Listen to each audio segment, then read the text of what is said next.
Kalau kondisinya alhamdulillah dia baik-baik saja ya. Yang kedua dia sudah menjelaskan yang sebenarnya, itu aja. Terus beberapa kali banyak pertanyaan kepada saya tentang foto ada seorang laki-laki.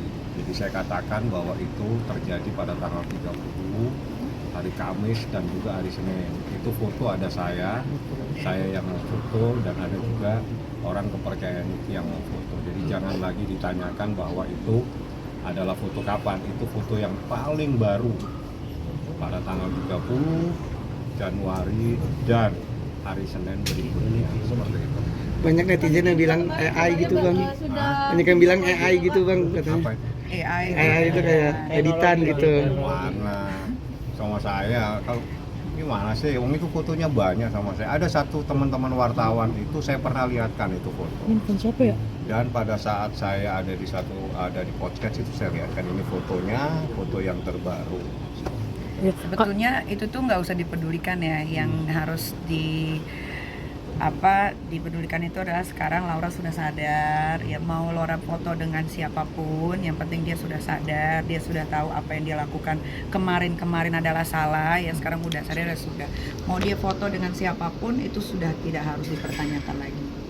Kak Niki juga kemarin sempat video call sama Laura, dan Fadel juga membuat story mundur dari Laura, mungkin seperti apa nih Kak Niki?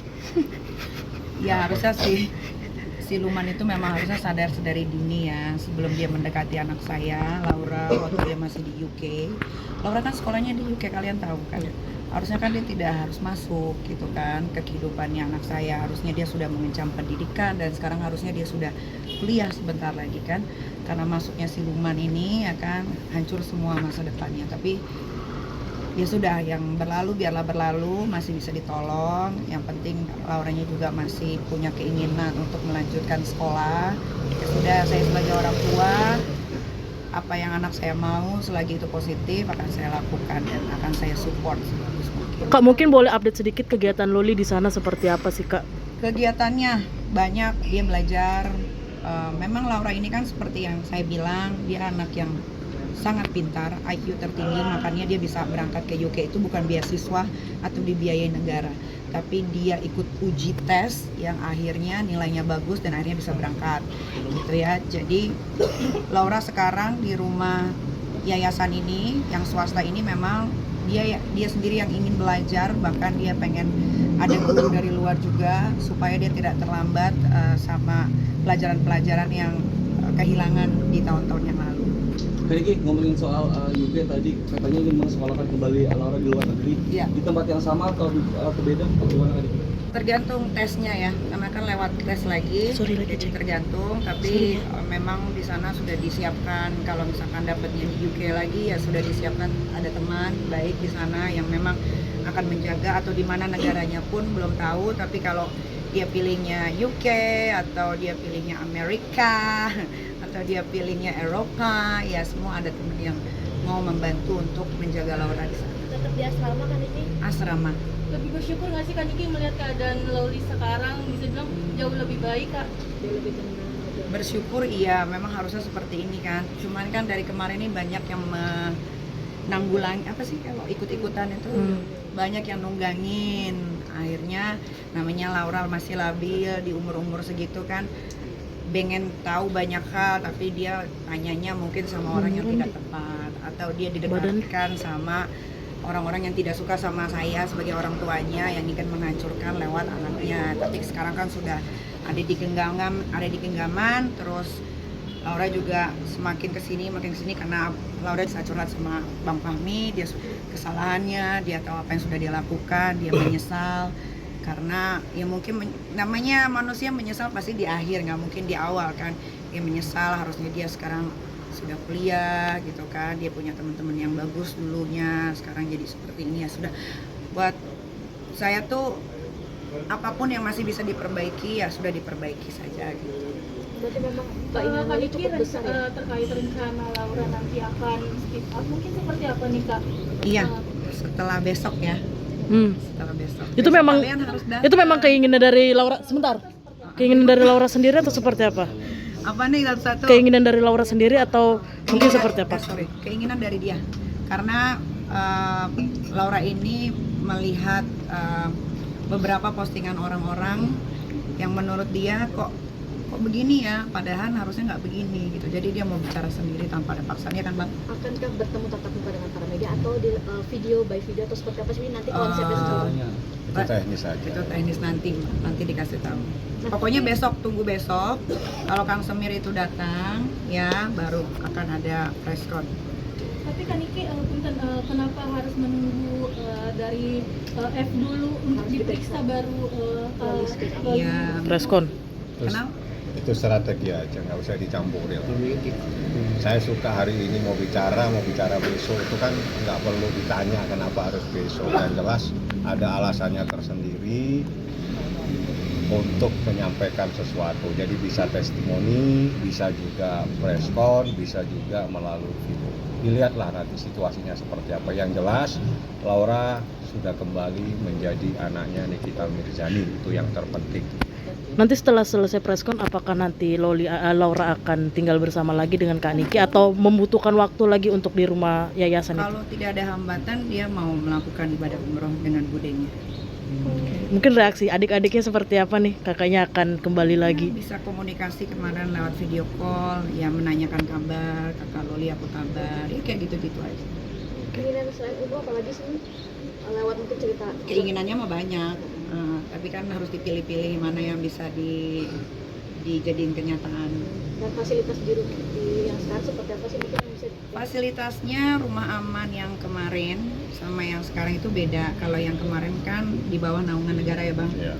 Jadi ya seperti itu, anak-anak mungkin di dalam situ kurang banyak kegiatan, akhirnya suntuk, sumpah.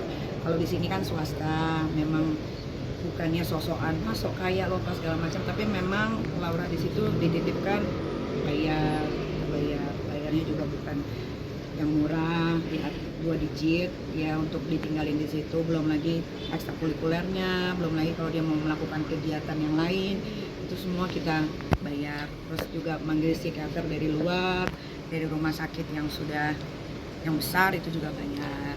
Tapi benar nggak sih Kak Rasman mau berusaha ketemu lagi sama Laura nih? Wah, Mustahil. mustahil. Kalau di sini mustahil. Kak, ada Kak keterkaitan Bang Rasman kan sekarang lagi ke distrek sama kasusnya dengan Hotman. Adakah keterkaitannya dengan perubahan Laura yang jadi lebih baik? Adalah beda urusan itu. Beda urusan itu persoalan pribadinya Laura sendiri, urusannya ada sendiri. Jadi nggak ada keterkaitannya. Karena urusan Laura ini kan urusan hukum dengan seseorang yang terlapor, ada namanya.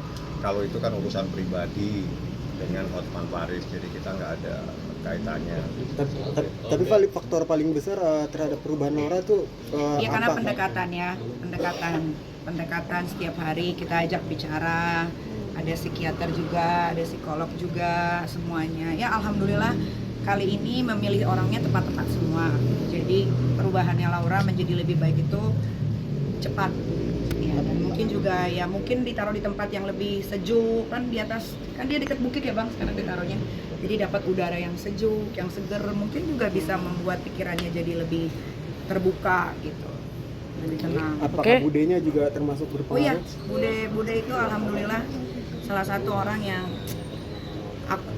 saya juga nggak tahu bahwa harus mengucapkan apa selain terima kasih, karena dia juga sangat amat membantu saya untuk proses Laura menjadi lebih baik dari yang sebelumnya. Ada campur tangan yang luar biasa dari Iya, dari Bude. Ya. Dan Pak De. Oke. Ibu berarti di luar kota ya, Di luar kota. Oh di luar kota nggak di Jakarta? Enggak. Hah? Kan pemilihannya harus di Jakarta, tidak di Jakarta lagi. Apakah takut ada orang-orang yang akan datang? Nggak takut sih. Di rumah aman juga kan sebetulnya yang kemarin nggak bisa didatengin siapa-siapa. Cuman bisa kabur kan. Kalau di sini Bude tinggi banget. Kalau mau kabur juga sulit, kecuali TNI mungkin yang udah latihan. Dan Untuk Kang Semir dan keluarga diharapkan besok hadir, jangan menyusahkan lagi kepolisian Jakarta Selatan. Jujur saya lelah, sudah 7 bulan ya Bang. Abang juga lelah, tadi juga nemenin sampai tidur-tidur. Jadi mohon dengan segala hormat untuk datang, jangan menunda lagi, karena kan sudah didengar juga dari Ibu Norma kalau besok dia tidak datang akan ada penjemputan paksa. Itu kan akan lebih malu. Kalau memang tidak salah, tidak melakukan apapun, datanglah. Oke. Karena besok juga saya akan datang. Jam berapa kak mungkin? Serius. Abang Fahmi juga datang. Sore. Alasannya karena ini ingin adalah ketemu juga akhir kak. dari cerita 7 bulan. Kalau mau dibilang sedih, saya sedih sekali gitu. Karena 7 bulan ini menguras tenaga. Saya dibully, saya di ini, itu gitu. Tapi dari bagaimanapun Laura adalah darah daging saya. Dia lahir dari rahim saya. Jadi harus saya perjuangkan dan alhamdulillah selesai di esok hari. Gitu. Jadi jangan ditunda-tunda lagi karena udah capek pikirannya. Karena ini kenapa bisa sampai bilang selesai kan? Ya lihat aja besok. Ini unek-unek yang sudah lama ya meledak ya. Akan disampaikan gak sih besok depan Fadel dan dimundurin dan Enggak, saya akan pertemukan. Yang Yang jelas ada gua hajar ya. kita tidak akan pertemukan, yang jelas Diki besok ada di sini dengan saya mungkin sore. Itu aja. Tapi bukan dalam kapasitas untuk bertemu, tidak. Kami memang datang ada keperluan lain dan bersamaan kita juga ingin monitor proses pemeriksaan besok karena yang mempunyai kepentingan adalah Nikita sebagai pelapor dalam perkara ini yang lagi mencarikan keadilan buat anaknya seperti itu. Oke, siap.